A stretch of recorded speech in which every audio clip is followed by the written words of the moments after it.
Welcome to Diversity Conversations, where we engage in thought-provoking dialogue to identify leadership solutions to today's most challenging conflicts. Stream live each week, Saturday 9:30 a.m. to 11 a.m. Hosted by Diversity, Equity, and Inclusion Strategist and CEOs Eric Ellis and Tommie Lewis. Join us and add your voice to this engaging diversity conversation. Good morning, Greater Cincinnati, Northern Kentucky, the United States, and the world. My name is Eric Ellis, and I'm the President and CEO of Integrity Development Corporation. And I'm joined this morning by my good friend and brother, Tommie Lewis, President and CEO of Make It Plain Consulting. Good morning, Eric. Good morning, T. What's up, baby? Hey, it's good to be back. Back from Colombia. Woohoo! Where we went to go golfing and enjoy some time. But it's good to be back again for another episode of Diversity Conversations. That's right. Community Week, got some R&R and had a nice time walking on the golf course. We felt like real PGA golfers. Yeah. we had caddies. That's right. Yeah. That's right. So we just had ourselves a ball. The weather was beautiful, and we missed you. And so we're delighted to be back. Tommie, what were some of the essential conversations that you've experienced over the last week? This past week, Eric, was pretty slow, pretty even. As we do every December, we at the office, we really strategize for the next year. Mm-hmm. And so that strategy looks like probably 75% of just wrapping up 25% of previous work. Mm-hmm. And so the diversity conversations that I've had was really identifying what opportunities are going to allow us to provide better service Mm-hmm. to those who we serve, and ultimately as a business, bring in more consistent and regular revenue, Right. such that everyone is paid and we have benefits and all the Right. things that we like to do. Right. And so that thinking about that does not start at 8 o'clock for me. Mm-hmm. It wakes me up at 2 in the morning, 4 o'clock in the morning. And so 2 or 3 times this week, Eric, I woke up at, again, 2 o'clock, 2:30 in the morning. I go downstairs, quietly make myself a cup of tea, and just go to the back of my home where I look out to where my pergola is, the backyard. And at 2:30 in the morning, I just stare out into kind of the backyard, into some woods, so that my mind is free and clear. And so that diversity conversations that I have is very internal. Mm-hmm. And then when I start the work day at 7 o'clock, I'm firing on all cylinders. Mm-hmm. So yeah, 2 or 3 times this week, 2:30 in the morning, I'm up for about 30 minutes, just having a conversation with myself about what's next. Mm-hmm. Tommie, that's phenomenal. I'll tell you what, community, too often in our lives, we're in the life, we're going through the motions, and we're not pausing to sort of have that kind of conversation with ourselves, Tommie. I'm going to do that probably tonight. Is really with a cup of tea, just sit there and enjoy, number one, what God has blessed you with. Because a lot of times you just walk in, you walk out, it's clean, but you're not really experiencing it. Right. And the peacefulness that it can bring as well. So that's a powerful thing, man. This week I had certainly a number of powerful diversity conversations. One of them was with Tommie Lewis. Tommie and I were talking about his work with the Brent Spence Bridge. And he was specifically talking about the war on talent, the war for talent. Tommie, that was one of the most consequential conversations, man, I've had in a long time. And it led to a breakthrough insight that I don't know if you got the thing that I sent you.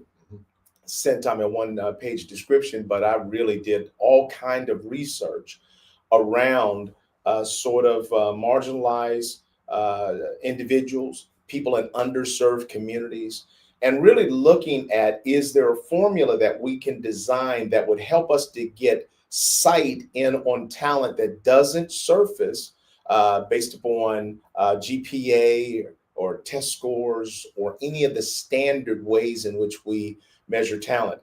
I was looking not in construction trades, but also other sort of tech businesses and that kind of thing, and really looking at putting together something that I've called for now sort of $1 trillion stars. In other words, there's $1 trillion of value that exists among underserved communities, marginalized individuals, both here and around the world. And so I was grateful to that Tommie sparked that sort of thinking about what's next. And I believe that if I finish up the design of the assessment instrument, that we can then maybe go to the Gates Foundation or others to sort of help us maybe fund a whole initiative around really looking at developing and recruiting young people in urban communities, just like we have with, in terms of athletics. Yeah, I would agree, Eric. And it's thank you for, having the conversation with me. Your inspiration and where you went with your inspiration was different than what I was thinking. Mm-hmm. But that's how inspiration works. Right. It will take us to the boundaries of our imagination. Bingo, man. That's inspiration. Right. That's exactly right.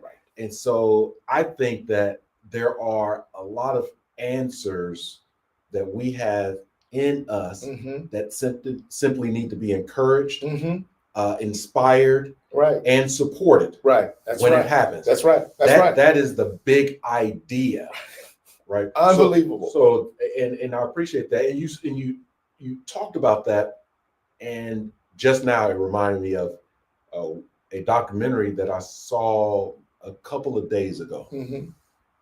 Long story short, that we had there were these two individuals, a male and a female. They were of non-American descent, but they lived in America for a while. They were, second, third generation, etc. And the young man, when I say young, they were both 18, 19, 20 years old. And the young man had a quirky personality. The young lady even more so. And they started to work for, kind of a tech company, and a little bit of ostracization, left out a little bit of some things. And next thing you know, they got into Bitcoin and found some success with Bitcoin. So much so that the young man kind of crossed the line of ethics. And he started to steal to a tune of around $4 billion. That's all. So they stole about $4 billion, Eric. Right. And they were outsiders of society, if you will. Outsiders. And so what made me bring that up is that we never know what type of talent someone might bring to the forefront based on looking at them. That's right. That's right, Tom. These two people look young, very quirky personalities. Right. And you all can go and check it out. She wanted to be a rapper and couldn't rap worth anything. Right. And would post on social media like 1,000 posts a day. Oh my. 1,000. She had tens of thousands of postings every day. Wow. And at the end of the day, and I don't understand Bitcoin terribly well, but they a cryptocurrency. That's what it was. Not Bitcoin. That's a brand. It's cryptocurrency. And so they end up having to try to, get the money because it's all up in cyberspace. Right. And so they went about, buying cards and things like gift cards and things like that with thousands of dollars on it. Right. But that's talent. It went left and went into the criminal mindset. Right. But what you're saying is that the current process of identifying, hiring, promoting, developing talent is not working. That's exactly right. It's not working. That's exactly right. And so if we see, what I'm actually talking about is activating the principles that underlie DEI. We don't need the title, we don't need the acronym, but if we believe in the work and part of the work that Tommie and I have done over the last few decades, then hey, we can, and if others don't, that gives you a jump start on them.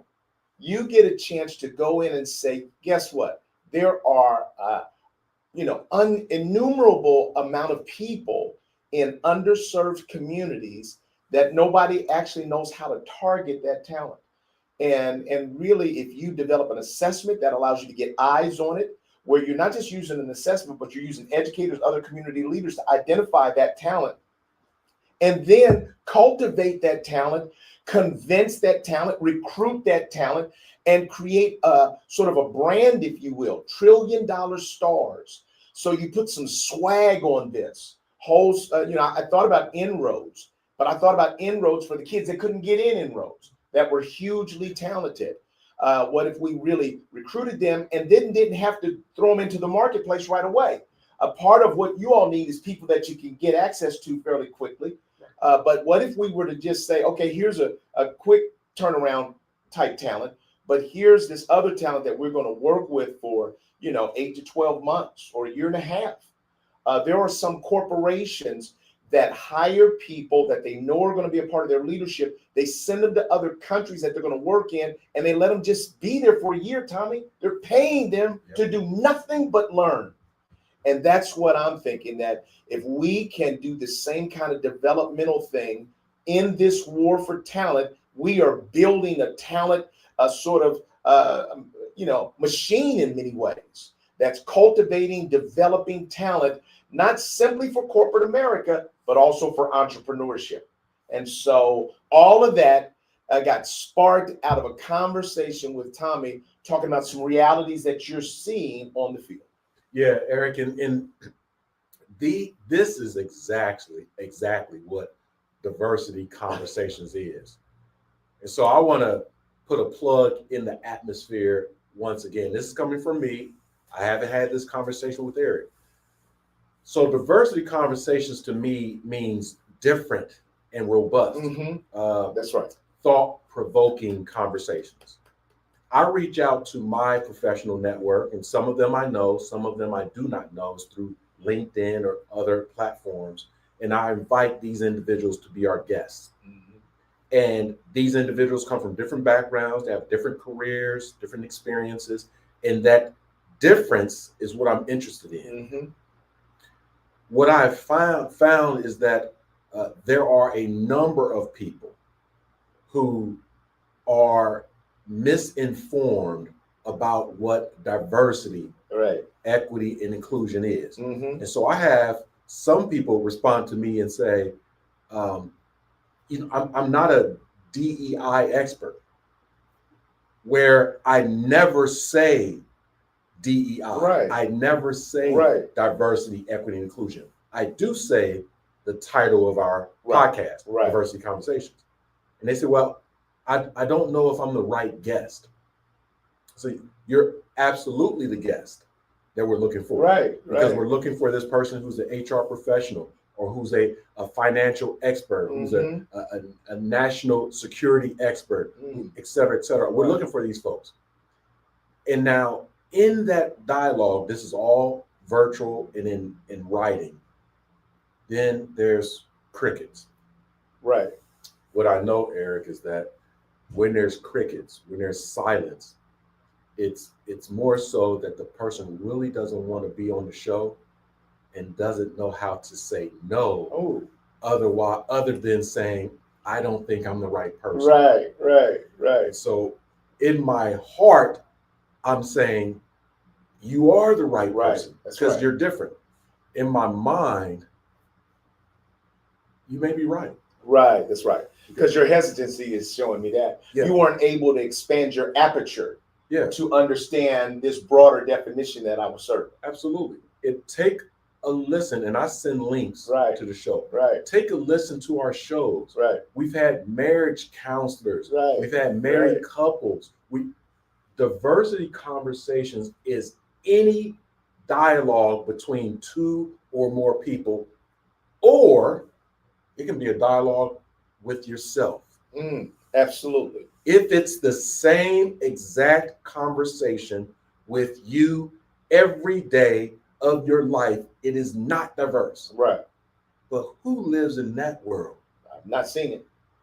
So we need folks like us. We're trying to get food, clothing, shelter, transportation. We're trying to do all that. And what we're talking about now, even today, is the gift of giving. Right? And that's a diversity conversation, a different conversation than give me, let me receive. We're talking about giving today. Right. And Tommie, I love this this topic that you brought to us today. I'd like you to open up with you started with giving beyond material gifts. So often when we think about this time of year, we think about gifts. And I know I'm at the point now, man, where I don't like gifts because so often physical gifts, because so often we put a value on that, and then we sort of look at that and try to determine how valuable we are based upon the gifts that we got. So I think that there's too much marketing and commercialization that happens around holidays. Tommie, what were you thinking about in terms of just giving beyond material gifts? Well, I was thinking two things, Eric. One, I was thinking of all the material gifts that I have given over the years to other people, even to myself. Some of those gifts are still tangible. In other words, those people or myself still have those gifts. And it may remind us of the person or the sentiment behind the physical material gift, or it may not. Right. What I am thinking about is that it doesn't as much anymore. That material gifts are nice in hand physically, but there's a lot of work and passion and compassion behind the thought of purchasing a gift. That the gift itself is a representation of something, which is lost in the translation of giving and or receiving the gift. Right. The second is, I did not realize that a NPR show that I listened to about a year ago around the science of giving. That's on NPR. Wow. Right? The science of giving. And what I had learned from that show was that oftentimes people give gifts to others either based on this is a gift that the other person would like. And the gift itself is the value. Or this is a gift that I would like the other person to have. And therefore, that is the value of my giving to you. So if I give you a card that has some nice language inside, although the card may cost $4.50, has a little bells and whistles on it. Right. You said, well, it's the words that's in it. And I read the card and I thought of you. And then the person receives it. Yeah, this is great. All that good stuff. But at the end of the day, that card oftentimes get folded up, maybe put back in the envelope, stuffed in a folder or in a drawer, and it's added to the other 1 billion cards. Right. To what extent? My experience with you, Eric, over the last week reaffirmed to me that I am the wealthiest person in the world because I have the ability, the will, and the humility to give the most precious thing that I have. And that's my life and my time. So I give it to those who I love, who I respect, who I would like to support and or inspire, Right. to say, there may be some currency involved to get to from point A to B, or maybe some currency involved to purchase a material item to give it to you. But at the end of the day, I'm not taking any of it with me in the afterlife. And I don't even want to be remembered by that car that I gave you, the Gucci or Louis Vuitton bag that I gave you, or those sneakers that you wanted. Because of all the gifts that I received, and many of them I wanted and I received, especially from my parents, Tommie Lewis Sr. and Carol Lewis, I would give anything and everything to have them back so that I can have a conversation with them versus the Lego set. Right. And so the giving beyond material things is just that. How might we do more of giving our heart to people, our mind to people, our hands of deeds to people, and allow them to rejoice in the happiness of someone caring and giving to them in ways that the giver does not even know. Right. Let me also add to that, community, and say how grateful I am to have a friend and brother like Tommie Lewis. I'm going through a transitional period in my life, and Tommie just saw that and really just said, let's go out of town, man. Let's just get out and get some rest. And he paid the majority of this, so he certainly invested some material things into us being able to have a great time.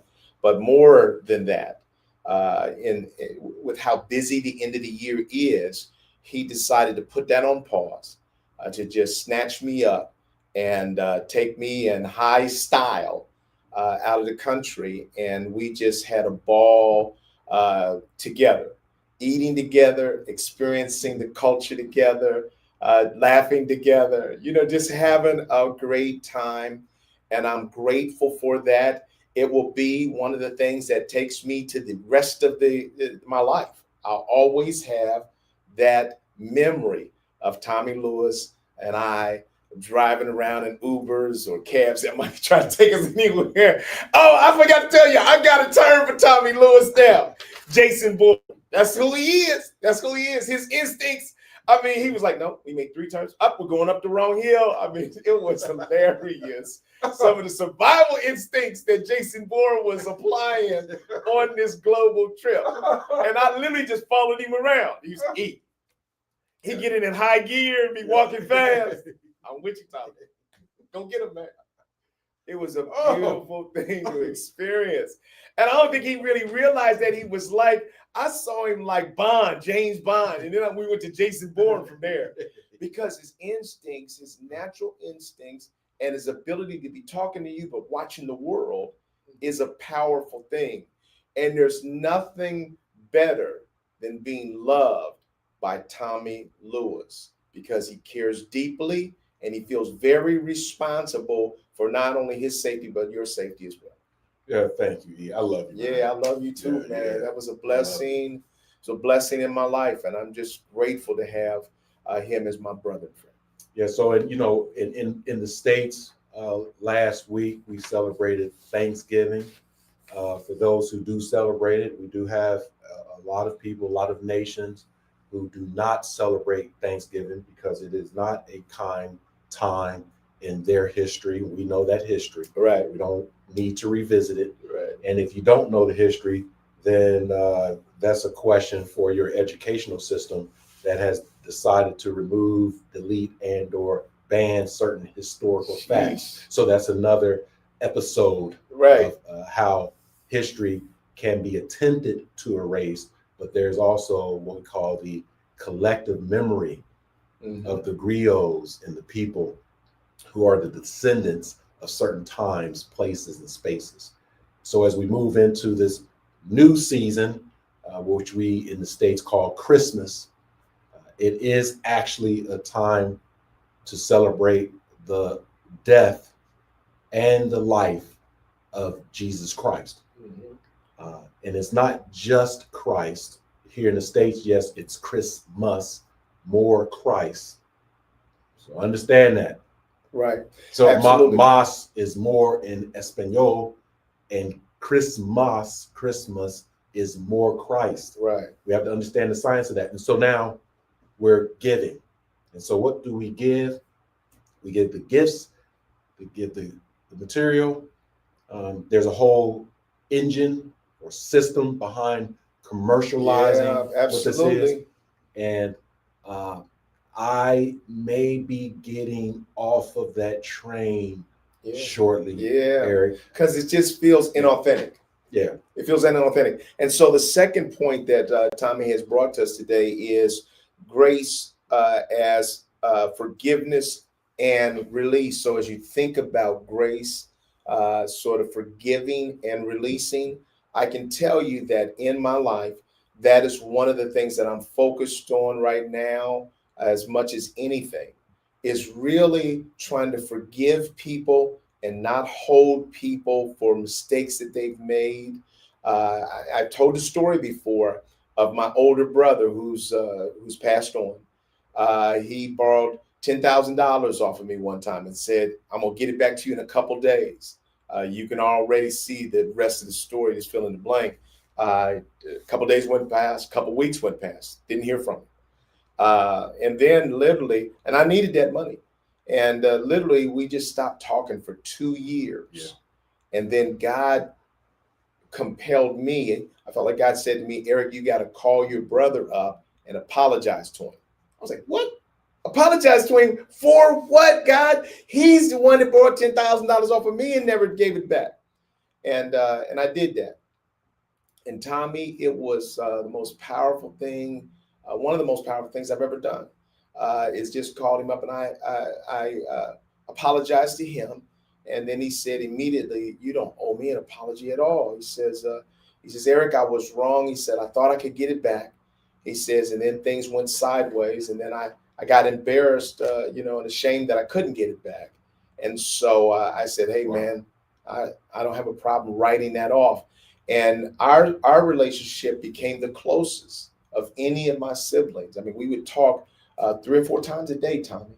And I was grateful. So sometimes this grace as forgiveness and releasing somebody else releases you and maybe opens up the door to one of the greatest kind of relationships, the best relationship that you could ever have, because you've not just absolved them of the obligation, but you have literally thrown it away, the holding of them around it. Because some people will say, "Okay, I'll forgive you," or, "I'll let it go," but they still hold on to it.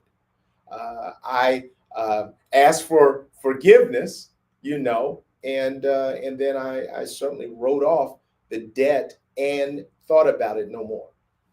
So do you forget? I don't think we technically forget, but so I made an adjustment. There was one major adjustment that I made in my life as a result of that. It was to never loan anybody else any money, to give them what I could.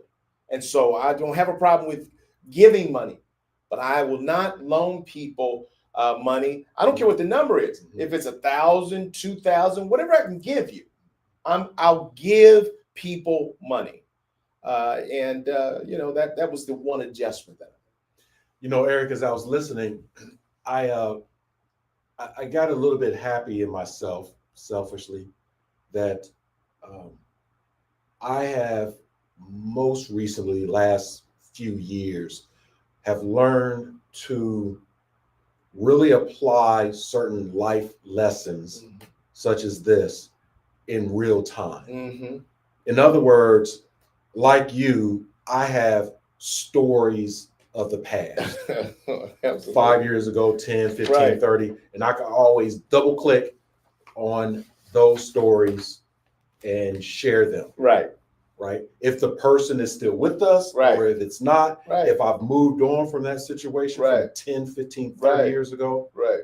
what I've learned is none of that really matters if I'm repeating the same mistakes in current day. Yeah, come on now. So with me, the about grace is and forgiveness. It's in real time with me. Mm-hmm. The situation where my wife's son is back in the home, and I'm not in the loop with the whys. I'm not in the loop with the when or the plan. Mm-hmm. And it doesn't work for me Mm-hmm. at all. And so previously, again, a year ago, north of a year ago, because I did not verbally communicate my discomfort, it came out in my nonverbal communications. Mm-hmm. And that my nonverbal communications apparently are very loud, and they are heard clearly. Yes, sir. My esoteric communication, my spiritual or energy communication is very strong. I can control it, and I didn't know how much power I had that people are receiving it. Absolutely, brother. I've Right? seen it. Right. And so with that poor communication, it created a response or a reaction from the other person. Mm-hmm. And that reaction crescendoed to a place where I'm going to have to make a life decision, right? And go left. It was life or death. Right. And you don't have to die to die. Right. Your life can be irreversibly changed. Right. So I was going to make a decision. God stepped in, put his hand on my shoulder, put his finger over my lips, and I couldn't speak, couldn't move. So now, because he spoke to me, God, excuse me, he showed me my life lessons of the past with regards to grace. And he asked me, have you learned your lesson yet now? Yes. Or are you still that 10-year-old boy who used to get all angry because of his beloved uncles, Uncle Jimmy, Uncle Stan, coming around, taking their knuckles and rubbing them on the top of your head and calling you a knucklehead? Are you still a knucklehead? And I said, no, my uncles love me to death. And they were rubbing their knuckles in my head. And they said, you knucklehead, you need to do the right thing. And Lord, I'm not a knucklehead, and I'm not a knucklehead. I will give this man grace. I will release myself of the bondage of vengeance. I will release myself of the bondage of being scorned. That's right. I will release myself into personal and individual happiness. And so the abundance that God has given me, that I selfishly said, I've worked so hard for 30, 40 years to get what I have right now. My home, my food, my clothing, my transportation, all that good stuff. I worked so hard, and then someone else is coming into my space, and God said, I've given it to you to give to other people. Have grace for when they have need, for when you give to them in need, I will give you more. I am abundance. It is real time, E. It's not history, it's real time. That's just huge. I mean, that's just nothing short of huge. Lydia, can you share with us, come on air and share with us a couple of our community of making some profound comments, and we'd love to be able to see those. It says a quiet storm is still a storm, sometimes more severe and intense because you can't hear it coming, but feel it coming. That was Roger Miller. Thank you, Roger. And we'll share some more again. What's the story you find yourself most often telling about yourself? That's good. Mm-hmm. Perhaps the one you take your identity from. Mm-hmm. Oh, let's answer that. All right. What's the story you find yourself most often telling about yourself?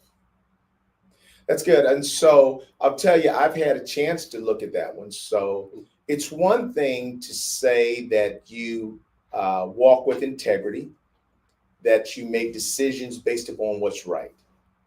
And then it's another thing to do that. And so I've had recently to be able to have to walk out a value set of mine that was inconvenient. And Tommie, I tell you that it's not easy to do that, but it's absolutely right. And once I get clarity about, oh, this is an opportunity to walk out that value, I celebrate that. It doesn't matter what the cost. I absolutely celebrate. Wow, glad I didn't miss that. And so, but it's too often people are talking about themselves and thinking positively, praising themselves around values that they hold in their head, but they don't act them out in real life. That's good, Eric. I think a story that I often tell myself, and this is a great question, and thanks for asking, because on this show, at least from my perspective, I'm pretty much an open book. There's a lot of things that folks don't know, sure, but I'm looking for so many answers in life. So when I share my personal stories, it's not to shame, blame, or victimize anyone that's associated with the story, but I'm trying to find an answer. Here's the story that I often tell myself. I tell myself, if I share with people my successes, my accomplishments, then they will value my existence. I have learned that that's a lie. Wow. I am not telling people what I've done to brag. Right. I'm telling them to overcome some wounds and scars in my past where I did not feel valued for being and living, not as my true self. I have been respected as an athlete, and folks have valued me as an athlete. And I've said to them, I'm not an athlete, right? I'm actually who I am, but I play sports well. You can call it an athlete, but that's not who I am, right? You don't know who I am. I would rather people watch, study people, be by myself, be quiet for hours, if not days at end. That's who I am. I'm a social scientist by nature. I love people in this puzzle of how did we get here as humans? How do we work together and not work together as humans? And then where are we going as humans? I find that fascinating. And so I tell people, I went to these universities, I played these sports, I've accomplished these things for it in hopes that one may say, oh, that's great. Hey, what do you think? Those were just credentials to be at the table. What wise people and God has told me over the years, Eric, is, Tommie, you're at the table. You're feasting. You don't need to prove to anyone how you got to the table or why you're at the table. You're at the table, and the table is life. You're at a particular age now that you have withstood the test of time to make it to this point in life. You have more years behind you than you do in front of you. If I were to call you home today, job well done. But I'm still fighting. I exist. I'm somebody. I'm a person. I'm a human, right? And I have problems and I need answers like you do. Do you mind sharing? And again, God and wise people say, if you just listen, people are always giving you what you need. But I'm a knucklehead, E. I'm a knucklehead. I tell you what, man, this is why I like tuning in to diversity conversations. I like tuning in because Tommie just, he has a gift for being transparent around real world things. It's not every day that someone will tell you the whole playbook, tell you what they said, what they do, the hurt that they're trying to paper over with that, the battle that they're facing, and the solutions that God is providing. That's a gift. I don't know how many places you could go anywhere and find talk show hosts who are willing to tell in an authentic way the battles that many of us wrestle with. I would venture to say that most people experience and live out, Tommie, some a sort of portion of what you just said. All of us as human beings who live in a social world, who recognize that we're being judged from what we even choose to wear when we get up each day. We're not just choosing that to wear because that's just exactly what I personally want to wear. I'm choosing it a lot of times around how other people will define me as a result of that. And so, but if you never confront that, and if you never hear God's voice saying, you are enough, you don't need to put on anything for anyone else because you are enough. And there are people that see you're enough. I've made you enough. And I want to heal that hurt place inside of you that may sometimes not feel you're enough. And it's the same thing that we see. I hate to bring this out, Tommie. I'm going to pass through quickly. But as I listened to our president yesterday talk about all the wars that he's ended, man, I felt sorry for him because I saw the little kid in him that's trying to say, no, I've brought about peace everywhere, and I've saved a lot of lives. And I wasn't mad at him at all. I just saw what you're just talking about there, Tommie. I just saw the same thing, and my heart kind of reached out a little bit. Yeah. This and the back end of that is, unfortunately, there are lies that have to be generated or unintentionally generated to keep the narrative of the goodness in one's thoughts, speech, and behavior, i.e. their creed. Mm-hmm. So if we are truly human and humane, then we know that we are all flawed. Yeah, that's it. And so there's actually no real need to lie and embellish what I'm doing. Yeah. That can be in our home, right? In community, at work. The good book says that the truth will set you free. Mm-hmm. But the truth, Eric, is tough medicine.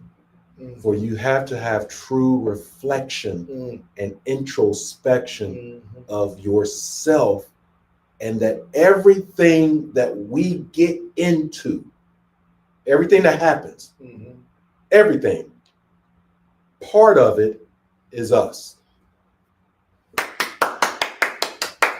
Standing ovation. I was just telling somebody that yesterday, Tommie.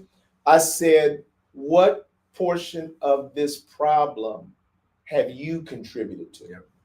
And I said, pause. Don't speak too quickly. Yep.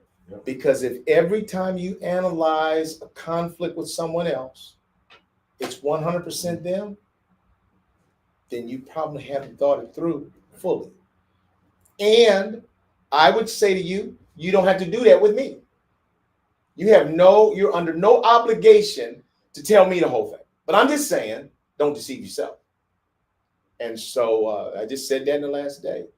Go back, talk to God and give it more reflection, because none of us, Tommie, in our conflicts with others are ever just 100% victim.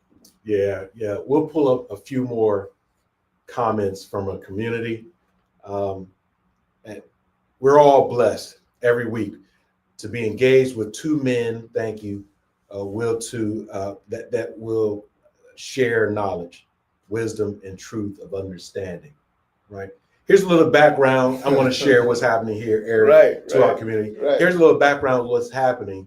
And hopefully this was seamless. I think it was until I'm bringing it up now. Right.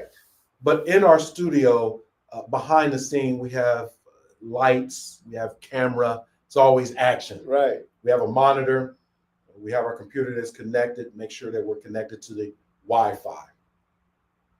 Our television monitor has gone down. Right? And so we're looking at the camera. We're talking with one another in our community. And thank you for staying with us. But the enemy, there's darkness there, jumped in. Mm-hmm. And so we have our beloved producer, Lydia, who is always listening to the show. She's working behind the scenes, and Lord knows we have her working. Right. So we ask her to bring up the comments that you all share. We invite you to continue to share your comments. And so now we have to look at the little desk, the laptop, to read the comments. I think this is a good example, Eric, of when things in our lives might seem the darkest, that there are still other people around us that are willing and able to assist us through the troubled time. And so when we give grace to ourselves and give grace to others, we open the floodgates to be released of the burden of having to do it all ourselves. Right. We're not in it alone. We're not in just a dark vacuum of nothing. And I bring it up because it's behind the scenes. Again, Eric, in our lives, there are a lot of behind the scenes things that are happening that when we get in front of the public or other people, we may smile, we may shake a hand, we may tip a hat, right? But our smile is not a smile. It may be a grimace. It may be, hey, somebody help me. Huh? Somebody, hey, you smiling, E? You smiling, T? No, it's a crazy world. And I'm doing all this to stop from crying.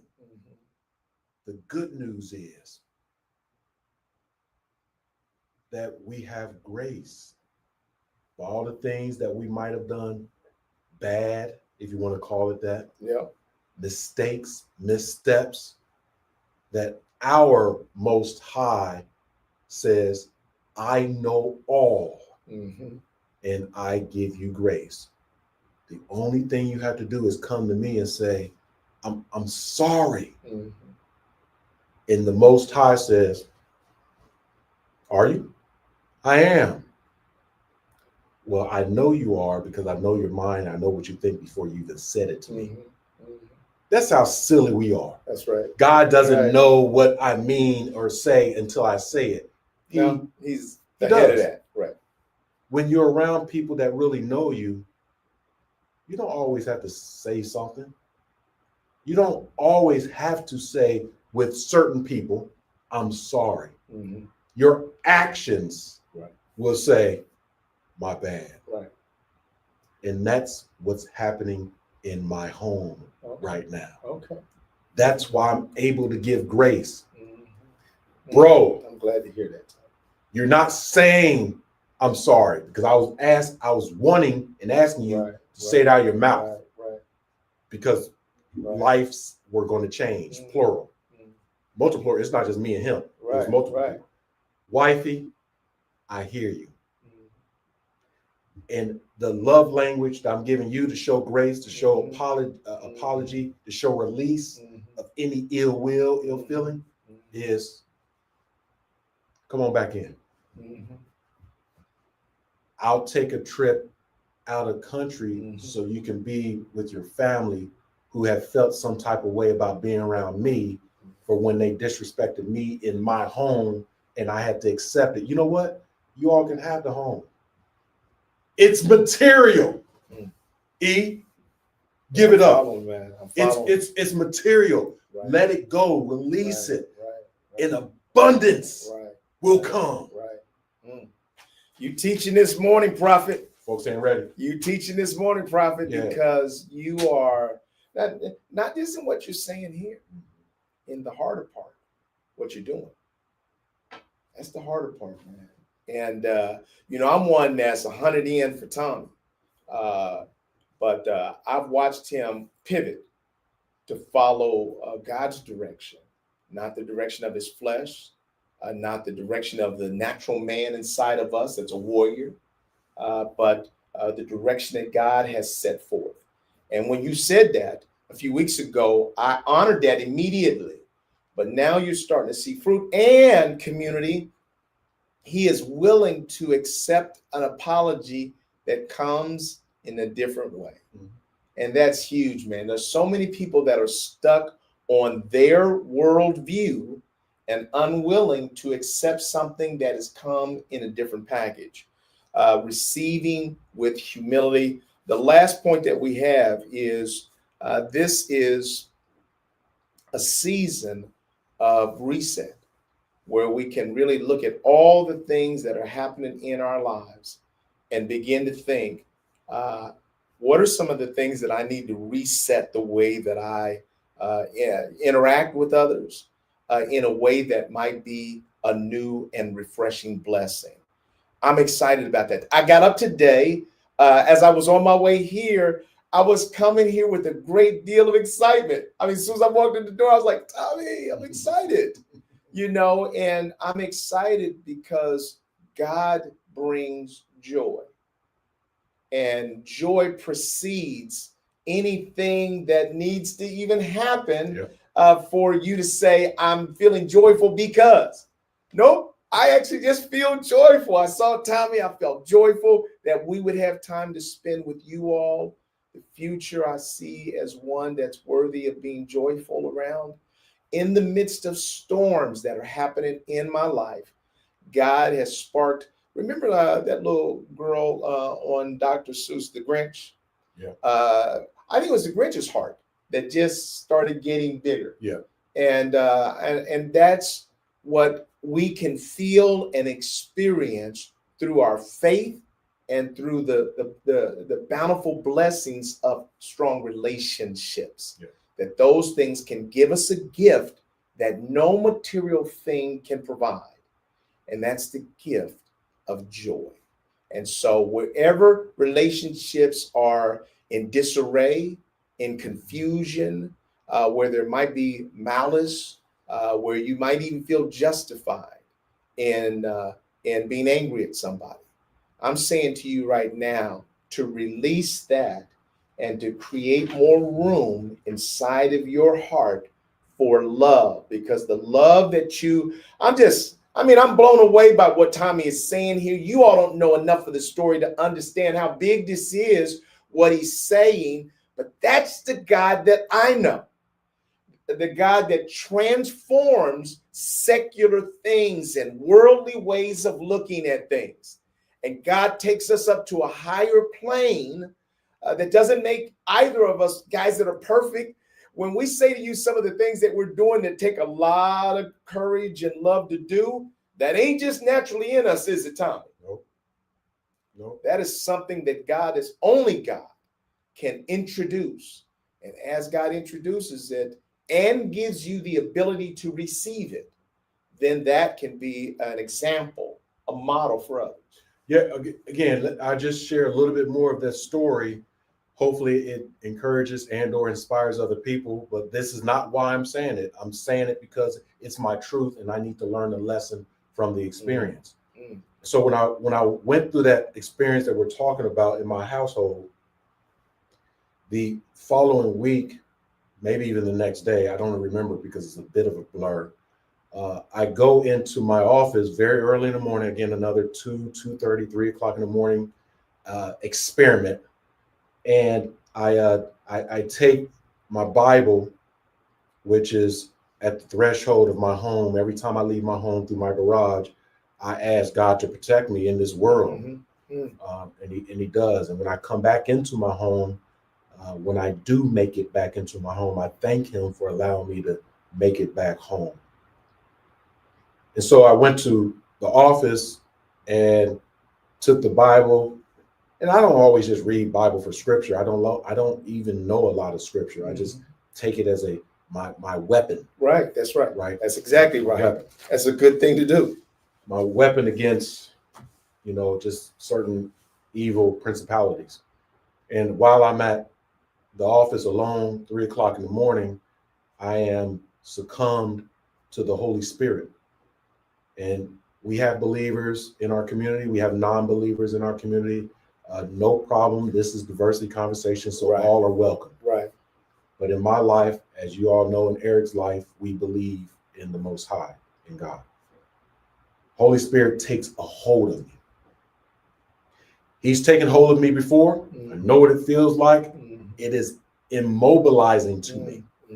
It really strickens me from movement. It takes my breath, takes my voice, right? And when I am able to say something, I'm saying thank you. That's one of the first couple of words that I can only say. Right. I don't have a dialogue. I don't have a dissertation. I don't have a monologue. Right. It's just thank you, thank you, thank you, thank you. And my prayer was, before Holy Spirit came into my being, I really need to release this energy of get back and revenge. That's right. Yes, sir. So when he came to me, Holy Spirit took me over. I didn't know at the time, but he's working me. Now, Eric, after that day,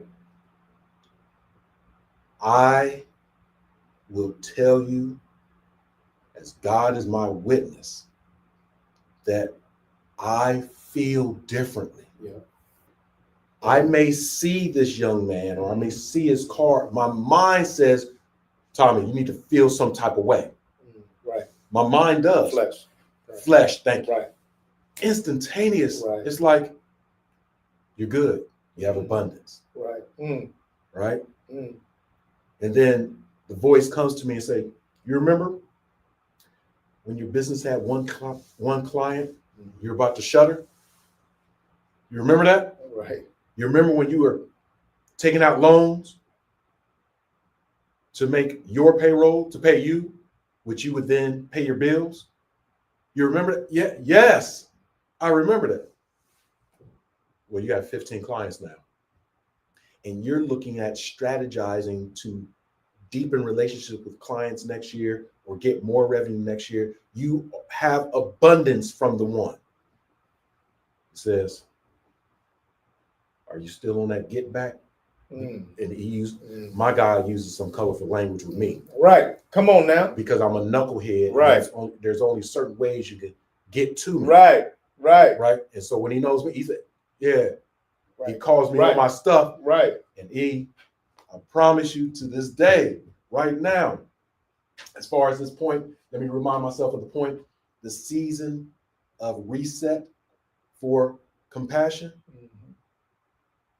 My God hit the reset button on me. In a way that only he can do. He just hit the reset. Right. Pop. Right. Got it. Reboot. Right. And that thing it started to, and I had the little bars at 15%, 20%. I can see it. And then I got anxious. When I saw the 60% reboot, I'm about to come back on. Yeah. 90%, okay. And they came 100%, and then the light came on, right? And all the applications start populating, and they were updated. Yeah. Oh Lord, right. I'm a better person. Absolutely. I'm a better person. thank you. I receive it with humility because I know you. There is another storm that you're preparing me for. It may be the storm of a tragic death, a loss of a loved one, loss of business, loss of material, loss of control, loss of how things used to be.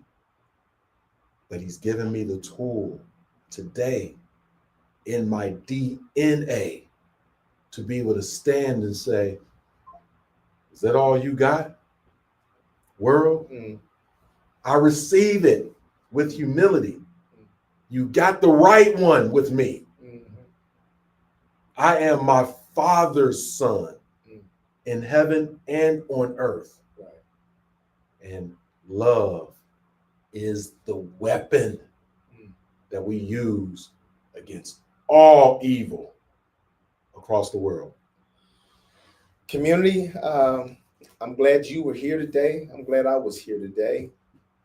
Minister Tommie Lewis delivered to us one of the most profound life lessons that one could receive. I'm going to imagine that you got a sense of the battle journey that Tommie has come through. But what he's announced to us today is revelation that only God can give. He announced to us transitions and behavioral adjustments and mental adjustments, spiritual adjustments that only God can give. And as a result of that, it makes you a better person. It gives you greater joy, but it becomes a template for what others can follow who are in tragic situations where in the world anger is justified. Get back is justified, but not in God's world. And God brings the commensurate peace. But also God says you're making room for greater blessings to happen to you immediately. You're experiencing them immediately, but now you know that you've also put more bricks on the foundation to propel you to a worthiness for greater investment. You have now made yourself what the Bible describes as good ground. And so, community, I want to say to you that we have had, this time has blown by. Yes, it has. We want to encourage you to take what you can from this, look at it again, apply it throughout the week, and then join us again next week for another installment of Diversity Conversations. Take care. Take care.